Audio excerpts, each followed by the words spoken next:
Good morning. Welcome to As Goes Wisconsin, 11:06 on this Wednesday, November 1st. Calvin is on the board. Greg Bach is live with me in studio. And we're supposed to be joined by Monique Minkins. She is the executive director for the group End Domestic Violence in Wisconsin. I see that you are there, Monique. We can't see you. Are you joining us? I am here. I can't, I don't know what's going on with my camera, but I am here. Wonderful. Thank you so much for joining us. This is a really, really disturbing report that your group came out with Yes. earlier in about mid-October, Monique. Hmm. And Wisconsin saw the largest increase in domestic violence deaths in the last 2 decades last year. Yes. Yeah. It's it, do Yeah. we to what do we attribute this? Well, there are 96 homicides for 2022 occurring in 25 counties. 47 were rural. 47 of the homicides were in rural counties and 49 in the urban areas. As we can see, domestic violence doesn't have a face, a name, a socioeconomic status, doesn't have a race. And there are lots of contributing factors. I think about the majority of the cases, 63 of them, involved a firearm.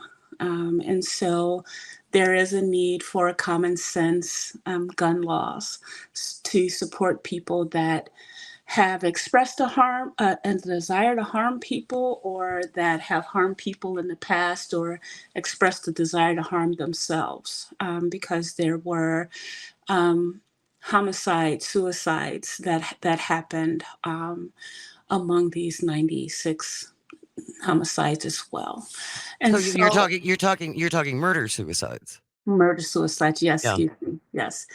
And, poverty always plays a role, or often plays a role in domestic violence. We saw it in 2008 when there was the economic crisis, and we are still on the coattails of COVID.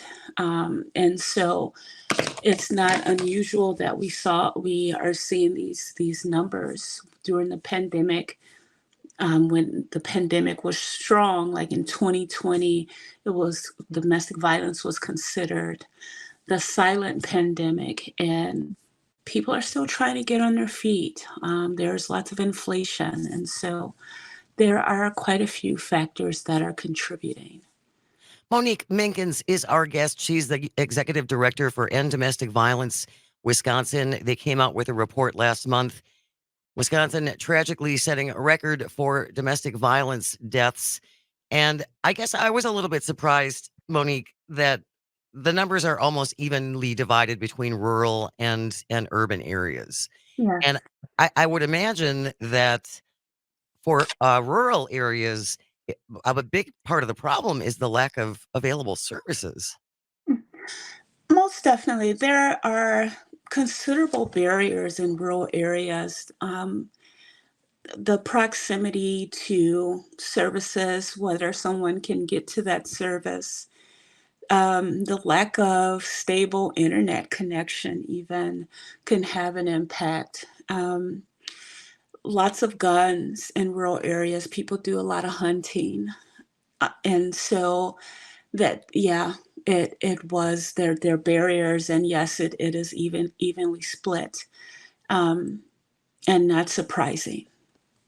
It is surprising, and I don't know if you can confirm this or not, but at one point I saw a statistic that said that women who live in a home with a gun are statistically less safe.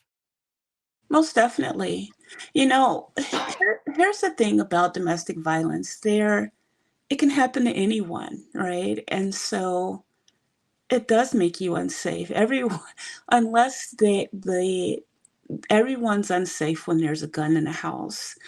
There's always that potential for it to be used in ways not intended. And yes, that's an honest statistic. It's so how do we fight this? I have been involved in trying to help survivors of domestic abuse.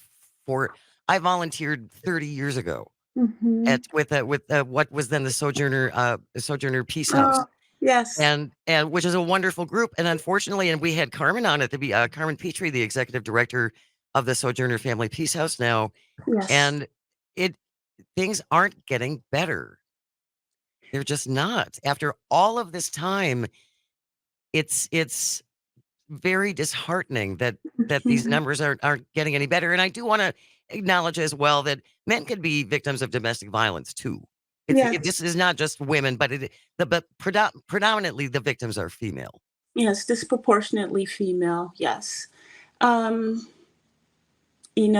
disproportionately non-Hispanic Black women and Native women are killed at nearly 3 times the rate of non-Hispanic white women. And so there are lots of disparities that contribute to domestic violence. You know, this is going to get worse. We are looking at, for 2024, there um, a 70% decrease in federal funding. And so right now, the VOCA funding, for example, funds 135 programs across the state. Next year, they will only have enough funding to fund 52 programs across the state. Wow. And it's going to be capped at $250,000 for whatever that funding may be for an individual organization, when now organizations get considerably more. There was also a change for 2023 in the DCF Basic Services Grant. And, the idea of changing the way they distribute the funds is to take care of disparities, or to address disparities that happen in how funding is distributed. And yet, while it's long overdue, the total funding of what's in the pot has not changed. Right. And so more programs, or fewer programs, received funding. It went from a competitive process from a renewable process to a competitive process. And so people had to compete, and some programs didn't get funding. And so we are looking at some tough times ahead. People are dead. I mean, people will die. Programs will have to adjust their services. Some programs may close. And I think about, you were asking about the rural areas. That's probably where they're going to feel a big pinch, where larger cities have more programs, or more different, their resources are situated differently, and in rural areas it's going to create some service deserts for victims experiencing domestic violence. And so it's going to get worse. It makes me sad, it makes me sick, and yet that's something we need to know. Is this something that private funding has to be sought out, or is that even available? Are there groups, private businesses, private organizations that can provide the funding to people, or is it like, if they're cutting such funding off, is that then just opening for other groups to come in? Is there any hope in that way? Well, each organization has their funding plan and their funding practices. And so we do hope that the community will give to programs, to their local Yeah. programs. Domestic violence is a community issue, and it is going to take everyone in the community to contribute. There's also this desire for a standalone bill that we spent last week, the 25th, asking legislatures to create this bill that will create a pot of money for domestic violence to patch up these holes that we're experiencing. And so we would even ask people to call their legislature and ask them to support the standalone bill that will support domestic violence and sexual assault. Monique Minkins is our guest. She is the executive director for End Domestic Violence Wisconsin. If you don't know who your lawmakers are, go to myvotewi.gov. You just put your name and address in there, and the entire list of your lawmakers will come up. It's a really, really a valuable resource. Monique, we have one call that we're going to get to before we go to the break. Cindy from Appleton has been waiting on the line. Thank you for your patience, Cindy. What did you want to say? Well, a couple of things. First of all, Republicans cutting funding, there's a big surprise. They tell us they cherish women and family values. But anyway, I wanted to just know how much of our stupid, ridiculous, ignorant, backwards gun laws that have been changed over the last couple of decades in Wisconsin has attributed to this problem.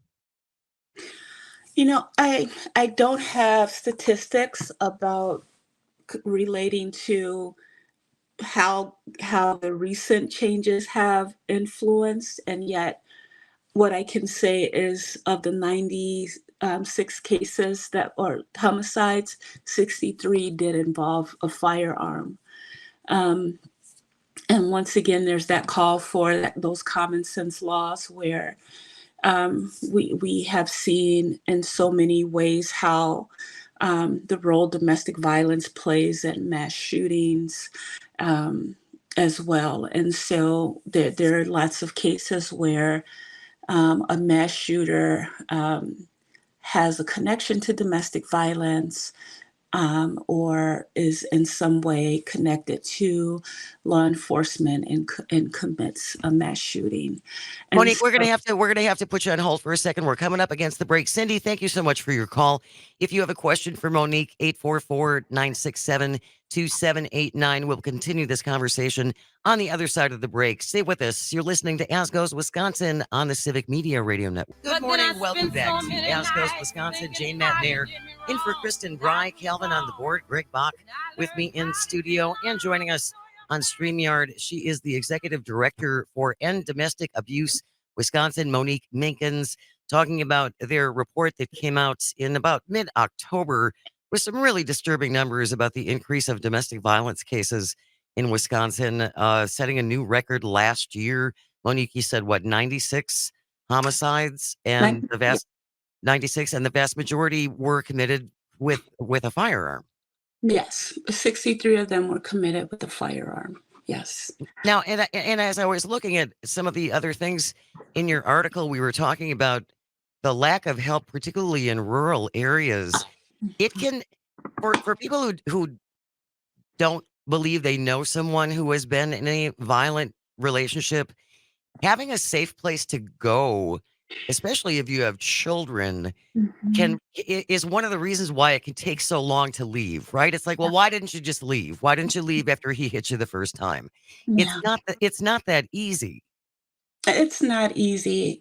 Most of the cases, the relationship ended or victims were in the process of leaving out of those 96, the majority of them, that was the case. And so there are so many factors why people don't leave, whether it's economic, whether it's, like you said, people have children in school, it's a disruption in their lives.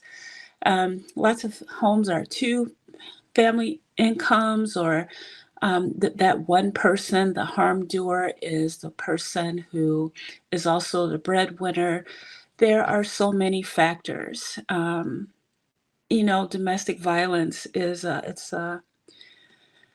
a process, right? And it's one of isolation, and there are things that a harm doer does to make it difficult to leave. Well, and again, it can take months to find safe housing.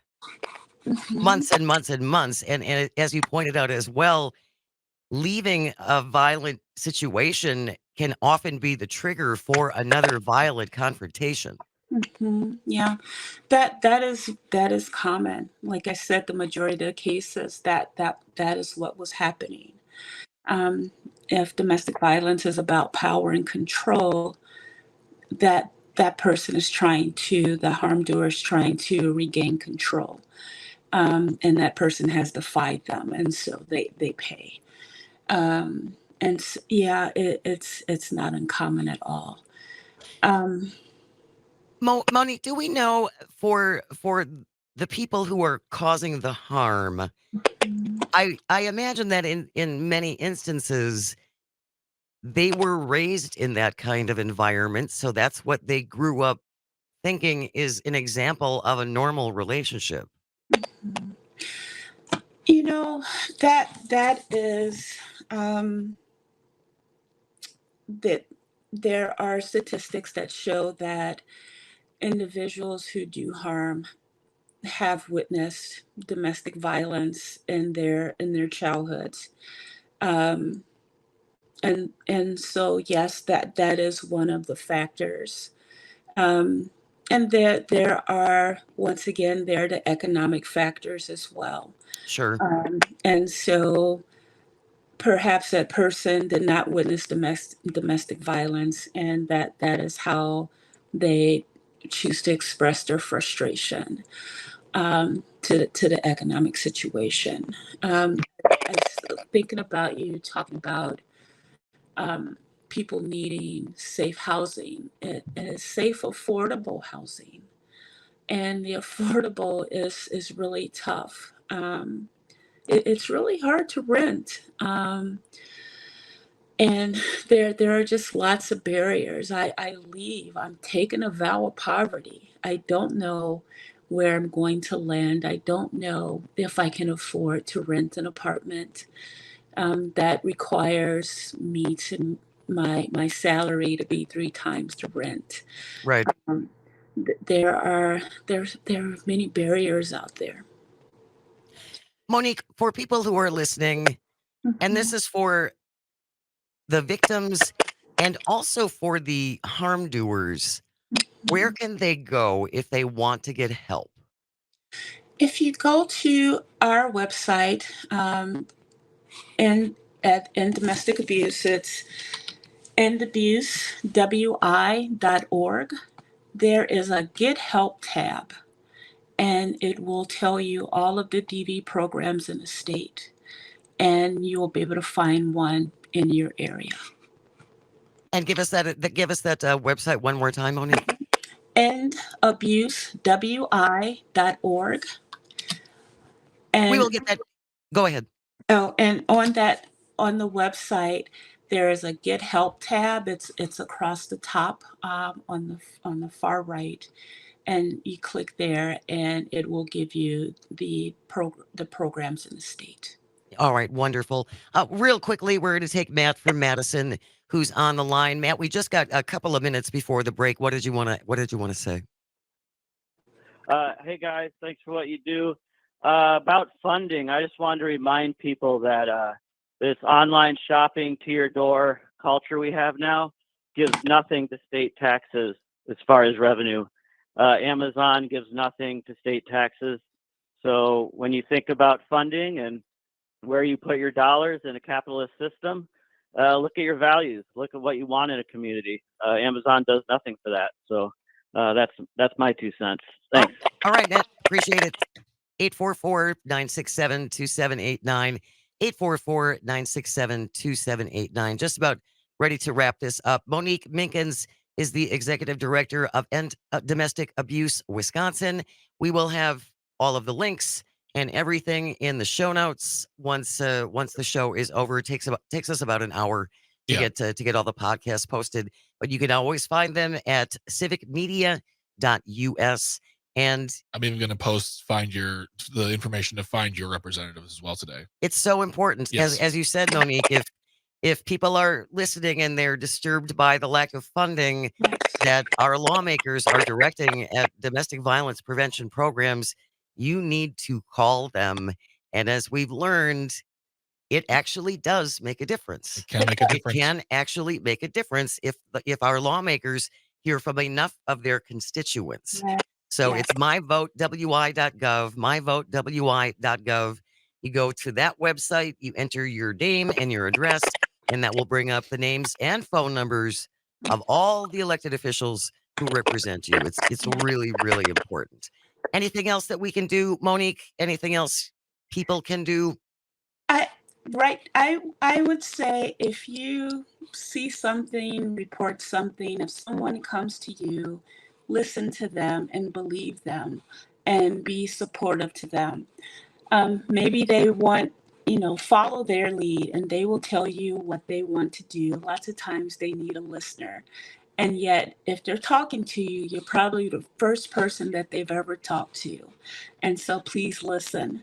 And once again, call your legislatures. You're right. They do want to hear from their constituents. Thank you so much, Monique. I don't mean to cut you off, but we're coming right up against the break. And Domestic Abuse Wisconsin, Monique Minkins, the executive director, has been joining us. Thank you so much for your time, Monique. Stay with us. This is As Goes Wisconsin. You're listening across the Civic Media Radio Network. Good morning. Welcome to As Goes Wisconsin. Jane Nat there in for Kristen. Brian Calvin's on the board. Greg Bach's secret keeper is sitting across from me in the studio, and I was just taken aback. You did this to yourself.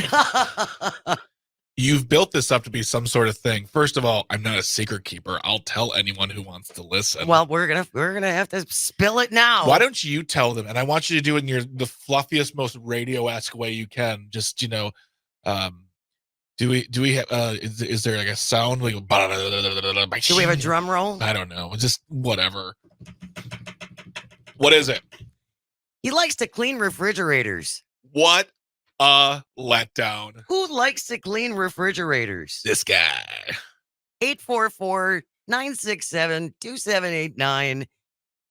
And this came up because a couple of weeks ago, Johnny Watermullen, Yes.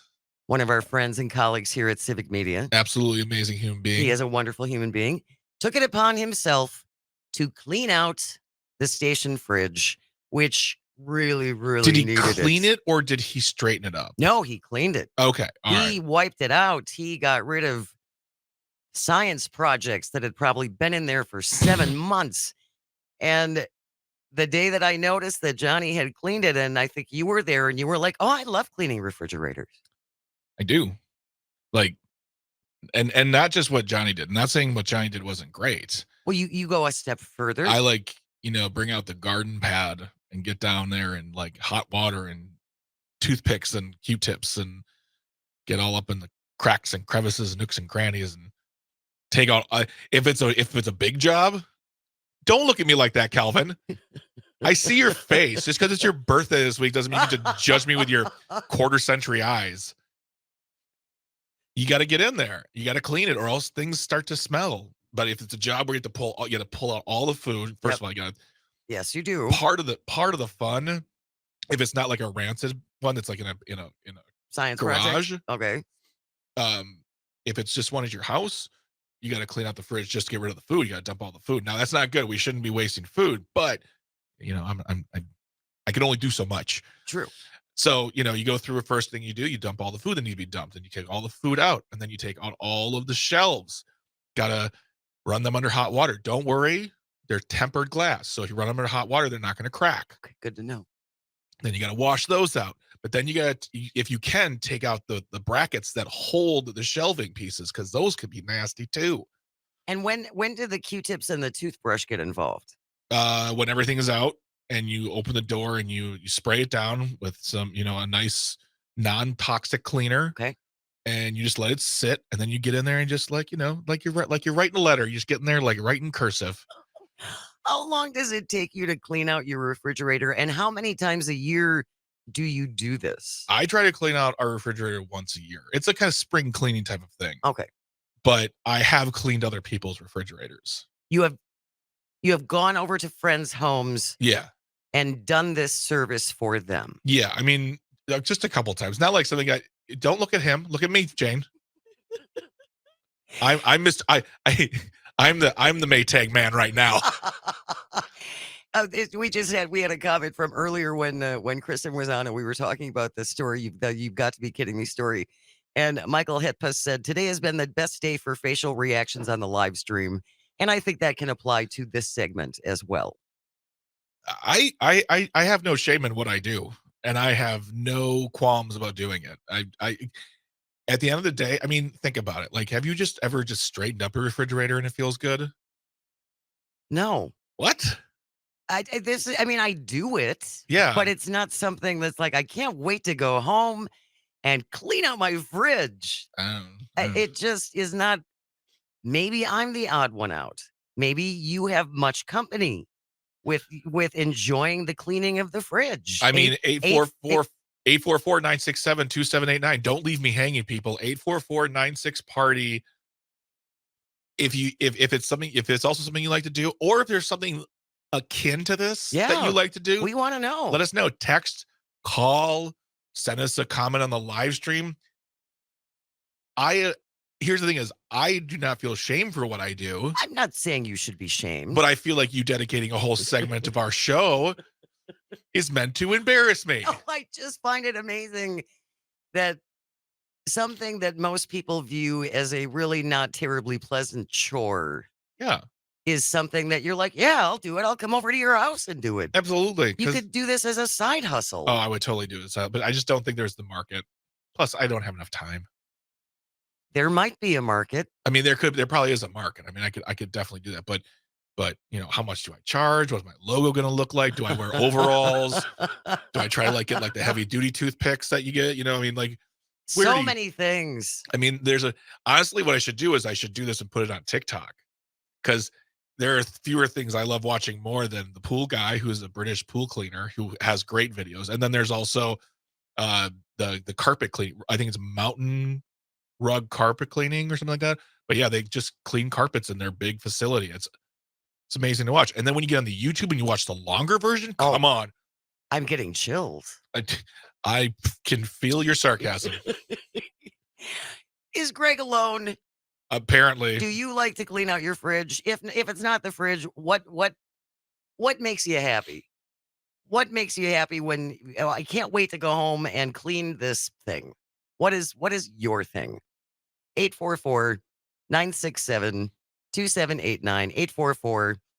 844-96-party. I think one of the reasons why I do not enjoy cleaning out the fridge, when I was in high school, my sister's then boyfriend, now husband, hired me to clean out his fridge and his friend's refrigerator.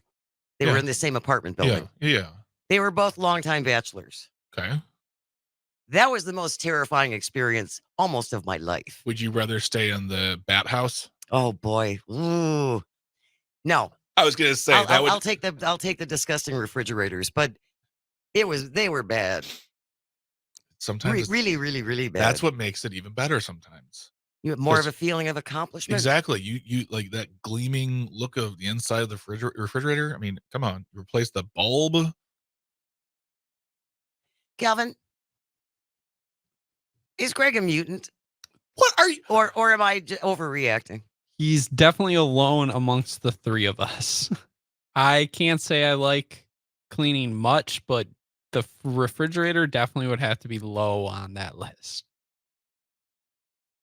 You know, I knew this was a hit job. I knew this was a hit job from the beginning. You dedicated a long segment to a hit job for just something I like to do. Because do we have a caller coming through? We do. I feel like we have a caller coming through. Because I don't think you're alone. I better not be alone. You might be alone. You- Well, give Greg There are some love. 6 people watching on the live stream right now, and not one of you are coming to my aid just to even defend. The joy of cleaning. Let him live his life. Well, of course you can live your life. It's not what the segment feels like. No, we are very pro cleaning. You got that? You got that? Very pro clean. Sherry is on the line from Oregon. Save me, Sherry. Good morning, Sherry. Thank you so much for joining us.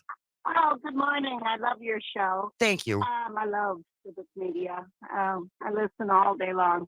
I like to clean my fridge, and but my problem is my door opens like to a wall. Yeah. Okay, so like it opens from the left side to the right. Mhm. You know, you open like that, and there's a wall Yeah. over there on the right side. And I can't pull out that bin on the bottom where you put your vegetables. Okay. Sure. And Yeah. so Yeah. underneath that, funky. Is So the only way I can do it is take off the door. oh well, Sherry. I mean, is On the it wedged between like a wall and like a counter space? No. It's just the wall is about inch away. Okay. So So then there's no pulling the fridge outwards, like it's not on wheels or anything like that. no. Yeah, I get that. Yeah, That's not a fun the thing. only way is to take off the door, and that part is disgusting. Well, I mean, having to do that. are your Yeah, I are your like to shelves get removable, up Sherry? and move with- Pardon me? Are your shelves removable, yeah. Sherry? Yeah. Okay. I can take all that out, and I take all the door things off. Yeah. And clean it all with the cotton swabs. There, Sherry knows what I'm talking about. I do like what you do. Sherry, I think you and Greg need to get together and start your own fridge cleaning I need to go over to Sherry's house You do. You need to go and help her out. Yeah. And help you resolve that's- this issue. Because that's what good friends do, Jane. They don't put them on air on blast. They're like, hey, look at my freak friend over here who just likes to do something with his life. I just think it's kind of adorable. Sherry, you're amazing. Sherry, never stop being amazing. Say somebody comes to your house and they say, "Do you have any water?" And I go, "Yeah, it's in the fridge." And they'll open up the fridge and they go, "Oh wow, your fridge is so clean." we are doing a road trip to your house, Sherry, just to look at your fridge. Thanks for the call, Sherry. Yes. Bottom drawer. Thank you so much, Sherry. Thank you for listening. Really appreciate it. 844-967-2789, 844-96-party. From the 414, clean? Are you crazy? That's what I have a husband for. Huh? Stacy from Waukesha. Wow, Stacy, real progressive of you. Oh, no. Be nice. And Greg says, Jane is apparently anti-clean. Yeah, she's Mrs. Dirty. That is not true. We have one from the 608. I can't stand doing house chores. I love doing farm chores.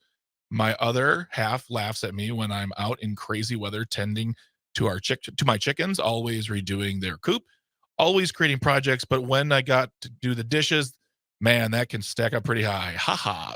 So that's one of the things you put off. Oh, absolutely. Yeah. I get that too. I totally get that. There are things around the house like I love doing the dishes. I love it. But man, when I look at my lawn, I'm like, can someone just do this for me? Isn't that interesting? Yeah, I just have I think it's because I live in a neighborhood where they are really into their lawn care. And I never feel like, no matter how good I mow my lawn, it never looks good. And I'm just the pariah of the block. You being lawn shamed? You feel you're being lawn shamed? I feel like I'm being fridge shamed right now. I'll tell you that much. I am embracing your cleaning of the fridge. Okay. You are not alone. Johnny Watermelon is the one who volunteered to clean out the fridge here. I'm the station manager. I wasn't going to do it. You delegated. Yes. There you go. Via ESP. Yes, there you go. Because I didn't actually tell him to do this. He chose to do that, which is great. Yeah. Guys doing chores. What a go-getter. Guys cleaning and things. It's a positive. That's a podcast. It's a positive for humanity. Guys cleaning and things. Guys cleaning things. With Johnny and Greg. What about now? How would that do on TikTok? I don't know. I feel like guys cleaning things would demand a certain wardrobe that I'm not comfortable wearing. Why? I don't know. Like it sounds like you should be wearing like short shorts or something. I'm not doing that. We're not going to exploit you in that way.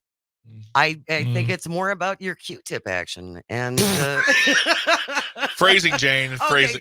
Let me and how you utilize Q-tips in the cleaning of the fridge.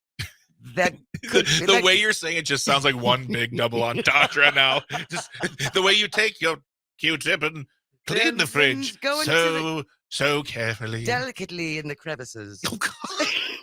Okay, this has devolved really quickly. It's a good thing we only have one more break left before Todd Alba comes in.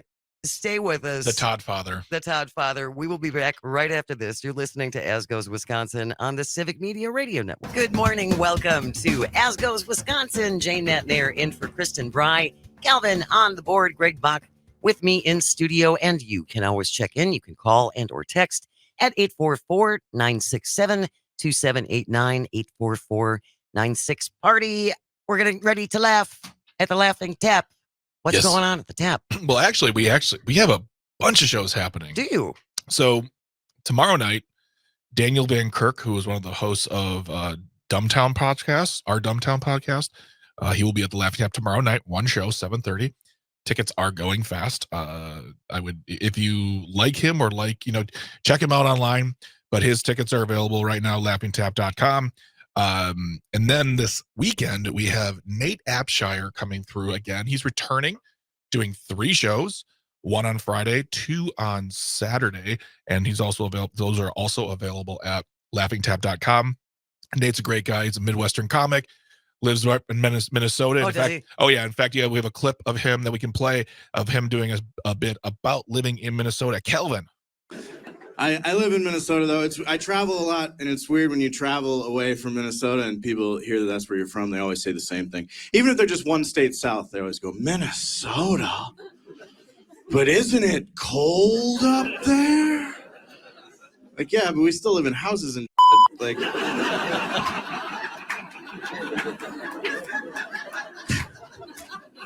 It's really okay. You don't need to be that worried for us. You don't have to kill a dire wolf and sleep in its still warm carcass to survive every winter's eve. We're not manning the wall to keep out the White Walkers. It's not Canada. So yeah, Nate will be at the tap. He's just a good guy. He's just very funny. I love Midwestern comics. Yeah, I mean because it's just this shared mocking of ourselves Yeah. in our own silliness, right? Yeah, and a sensibility, and also they're very great to work with because I mean, look, I work with great comics from all over the world. Sure. But Midwestern comics, we have that unspoken language. Really? Oh yeah, well, we Chloe Radcliffe, who was here this past weekend, she came through and she lives in New York, but she's like, I'm from Minnesota, and as soon as she said that, it was just like there's an enjoyment there.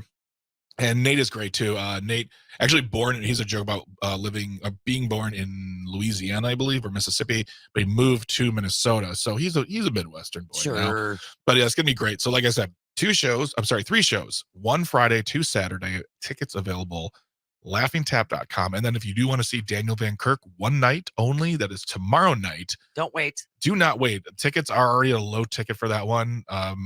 I think there's only about 20 left. And like we've said before, $20 to get in. You can't beat that. No drink minimum. Honestly, you cannot beat that deal. You're gonna have a great time. I don't want to promise it. I just hope you do. If you don't, then we're not doing it right. And I just love that people are going back out to see comedy. Yeah, me too. Because during the big heyday for comedy clubs was in the late 80s and into early 90s. Oh yeah. And then they started putting everything on television and everybody was doing specials and they kind of hurt themselves Well, it wasn't a little bit. I mean, to a certain extent, yeah. I mean, back in those days, there was only one place you could really go to get a special, and that was HBO. Right. And to this day, I still have a place in my heart. Anytime someone releases an HBO special, I'm like, oh, you worked really hard. Because they don't give those out right like other streaming services or other networks. But what really happened, too, was the fact that in the mid-'80s to late 80s, there was a huge boom in comedy. And then everyone built a comedy club. Yeah. Cities were having like 3, 4, 5 of them. People were making tons of money. And then in the 90s, it just were like, we're done with this. It kind of fizzled. Yep. And a lot of people who are famous now, who are in their 40s and 50s, they started back in like the late 80s or mid 80s, and they had to go through that 90s desert of nothing. Man. And then started to pick back up, and now people love comedy more than ever, and there's so much more access to it, whether you're talking about going to a club, watching it on your phone. And I feel like, I don't want to say we're in a bubble, but it's definitely a good time to be a comedian if you really want to work hard. And people like Nate, people like Daniel, they're fantastic. Also Chloe Radcliffe, check her out as well. Hopefully she'll come back next time. But yeah, laughingtap.com, get your tickets. And if you see me there, say hi. Talk about refrigeration cleaning. you can share tips We can share tips. with Greg. That's Like, right. What's your favorite cleaning solution? Yeah. Is it a non-alcoholic or is it an alcohol based? Do you are you just, you throw the Windex in there, which is kind of weird because that's a weird smell. But, Are you pro vinegar or anti vinegar? I'm pro vinegar as long as you dilute it so that one, it's not too abrasive, and two, the smell doesn't waft through your house. Sure. But You can cut it with water. oh yeah, definitely. You gotta cut that Vinny with water. Look at what we learn I mean, on this program. all my secrets. I think that's the only secret I have. I'm so boring. So, what are you doing this weekend, Jane? I mean, I know it's only Wednesday, but I am going to be hanging out with Frankie Lou. all weekend. I just might move in there. I haven't told Kristen that yet. But I need an update with the baby. She did take her to the pediatrician this week, and Kristen told me that she's up to 9 pounds. She's got a little baby face head. She does. So cute. She's so cute. Coming up tomorrow, I hope you can join us. All kinds of things going on. John Dietrich is a reporter with the Milwaukee Journal Sentinel and just came out with a really, really good piece about guns in Wisconsin. You're not going to want to miss that. He's going to join us tomorrow at 10:33. Every Thursday, as always, Dr. Kristen Lyerly at 11:06 with our public cervix announcement. If you have a question for the doctor, you can always email it. You can text us at 844-967-2789, or you can email us at asgoeswisconsin@civicmedia.us. And then a little bit of sports. Sports A talk. little bit of sports talk with Paul Noonan, who will join us tomorrow at 11:33 and see what he thinks. Let's see what's sporting up in the sports. What is sporting up in the sports world? Thank you so very much for joining us. We have the Todd Alba Show will be coming up right after the 12 o'clock news. Stay with us. Stick right here. You're listening to the Civic Media Radio Network.